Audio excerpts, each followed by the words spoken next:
Hi friends, ఈరోజు అయితే నేను కొబ్బరి పాలు తయారు చేద్దాం అనుకుంటున్నాను ఫ్రెండ్స్. కొబ్బరి పాలతోని ఎన్నో రకాలుగా మనము హెల్త్ పరంగా మన హెల్త్కి చాలా మంచిది. అసలు మనం అన్నీ వేస్ట్ చేసుకుంటూ ఎండబెట్టి పారేస్తుంటాం కదా, ఓకే అలాగే జరుగుతుంది. ఒకసారి మనం కూడా ఈ కొబ్బరి పాలు తయారు చేసుకుందాం అన్నట్టుగా ఇప్పుడు మన బోనాలకు కొట్టిన కొబ్బరికాయలన్నీ నేను ఇవన్నీ ముక్కలు చేసిన ఫ్రెండ్స్. ఇప్పుడు ఇవైతే మనము సన్నంగా తరిగి గ్రైండర్లో బట్టి పాలు తీద్దాం ఫ్రెండ్స్. ఇప్పుడైతే కొబ్బరి పాలు అయితే తయారు చేసినాను. మొత్తం ఆ చిప్పలన్నీ సన్నంగా కోసేసి పాలైతే తయారు చేశాను. ఈ పాలు తీసిన తర్వాత పిప్పిని కూడా ఇప్పుడు నేను వడగట్టేస్తా. కొంచెం పిప్పి ఉంది, ఈ పిప్పి వడగట్టేసిన తర్వాత మళ్ళీ చూపిస్తాను. చూడండి ఫ్రెండ్స్, ఇది జాలి, ఇది బియ్యపు పిండి జాలల్లో ఒకటి కొంచెం దొడ్డు జాలి అండి. ఇందులోనైతే పెట్టేశాను. ఇందులో మొత్తం వాటర్ కూడా వేసి కలిపి పెట్టాను. చూడండి, ఇప్పుడు ఇందులో ఇవి పోస్తాం.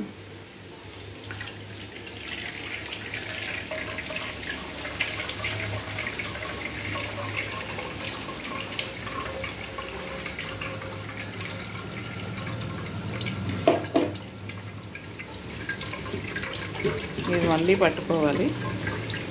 మళ్ళీ పట్టుకుంటే మళ్ళీ వస్తున్నాయండి పాలు, మళ్ళీ వస్తాయి. చూడండి ఇలా వచ్చినాయో పాలు. చూడండి ఇలా తీసుకోవాలి కొబ్బరి పాలు. చూడండి మొత్తం అయితే ఇలా పాలు మొత్తం తీసాను. చూడండి, ఇది దగ్గర ఒక 4 కొబ్బరికాయల పాలండి. ఇది మనం ఫ్రిడ్జ్లో పెట్టుకుంటే రైస్లో కానీ ఇంకా దేనికైనా వాడుకోవచ్చు. అన్నం ఇంకా రకరకాలుగా ఎందులో పోసుకున్నా కూడా చాలా టేస్ట్గా ఉంటుంది ఫ్రెండ్స్. కేరళ వాళ్ళు అయితే వీటిని బాగా కొబ్బరికాయ కొట్టేసి ఆ నీళ్ళు మాకు తెలిసిన వాళ్ళ షాప్లో కొబ్బరికాయ కొట్టేసి నీళ్ళు అక్కడనే ఇది చేసేసి పచ్చి కొబ్బరికాయ ముక్కలే తీసుకుపోయేది. నేను అనుకునేదాన్ని ఎందుకు నీళ్ళు తాగాలి కానీ ఇక కొబ్బరికాయ నీళ్ళు వేస్ట్ చేసి కొబ్బరికాయలు ఎందుకు తీసుకొని పోతున్నారు అని అంటే వాళ్ళ ఇంట్లో కొట్టరాదంట వాళ్ళకని చెప్పినారు.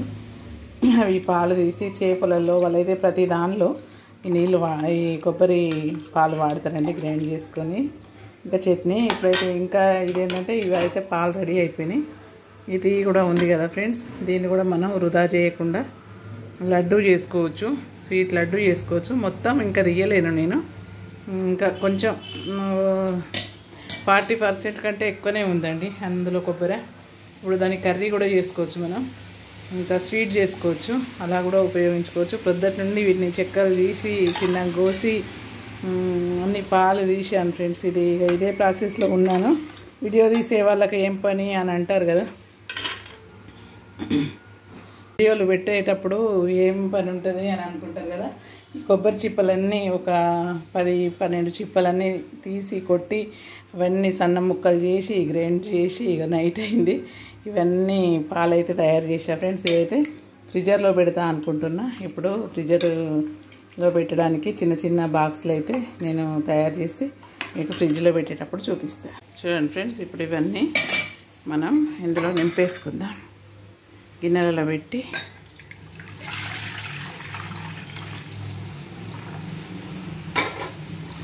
ఫ్రిడ్జర్లో పెట్టుకుందాం. ఎందుకంటే మామూలుగా పెడితే ఇవి మనకు ఏమవుతుందంటే కొంచెం పులుపు వస్తుంది. అందుకన్నట్టుగా నేనైతే ఇందులో పెట్టేస్తున్నా. ఇవి ఇప్పుడన్నీ మనం ఫ్రిడ్జర్లో పెట్టుకుందాం. చూడండి ఎన్ని పాలు. మనం రైస్లో కానీ కర్రీస్లో కానీ సాంబార్లో కానీ ఇందులో వాళ్ళైతే కేరళ వాళ్ళు మొత్తం అన్నిట్లో ఇది చేస్తారు ఫ్రెండ్స్, వాడతారు.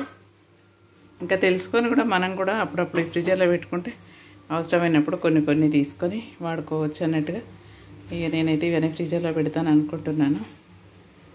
చూడండి ఫ్రెండ్స్, మీకు నచ్చుతుంది అనుకుంటా. ఇదైతే రేపు కర్రీ చేస్తా. కర్రీ చేసేటప్పుడు కూడా మీకు చూపిస్తా ఫ్రెండ్స్. ఇదంతా మంచిదే ఫ్రెండ్స్. ఒక 70% వచ్చినాయి పాలు, మిగతాదంతా అందులోనే ఉంది. అది మనకు తినేవాళ్ళు బెల్లం లడ్డూలు చేసుకోవచ్చు, ఇంకా ఏదైనా చేసుకోవచ్చు.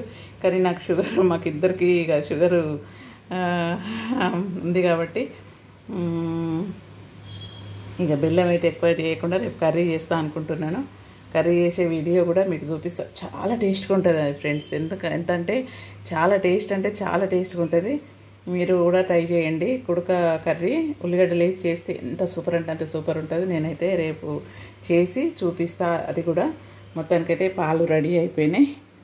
ఈ పాలతో కూడా నేను రైస్ కేరళ వాళ్ళు ఎట్లా వండుతారో అది చూసి నేను వాళ్ళ వీడియో చూసి నేను రైస్ వండి అది కూడా వీడియో పెట్టాలనుకుంటున్నాను. సాధ్యమైనంత వరకు అయితే నేను ఆ వీడియో కూడా చేస్తా ఫ్రెండ్స్. ఎందుకంటే కష్టపడుతున్నా. ఇంకా నాకైతే ఇంకా నాది మానిటేషన్ కూడా కాలేదు, పాస్ కాలేదన్నమాట.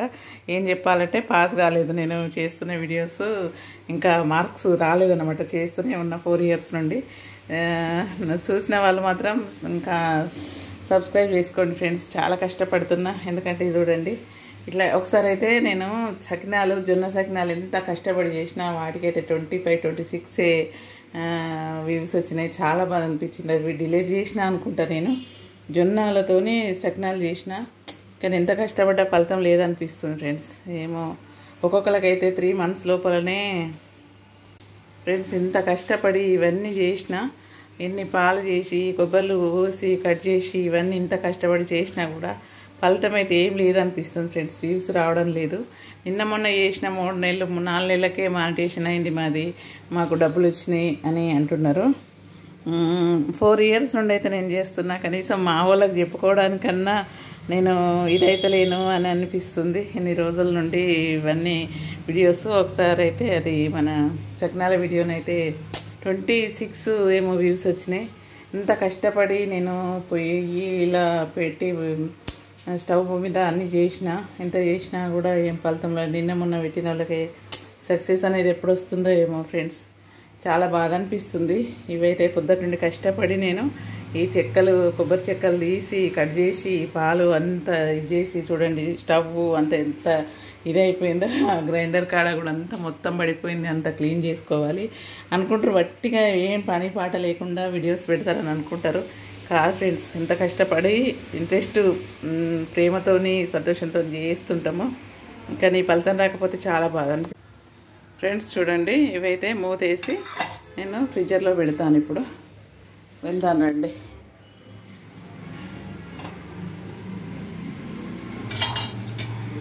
పెట్టేసి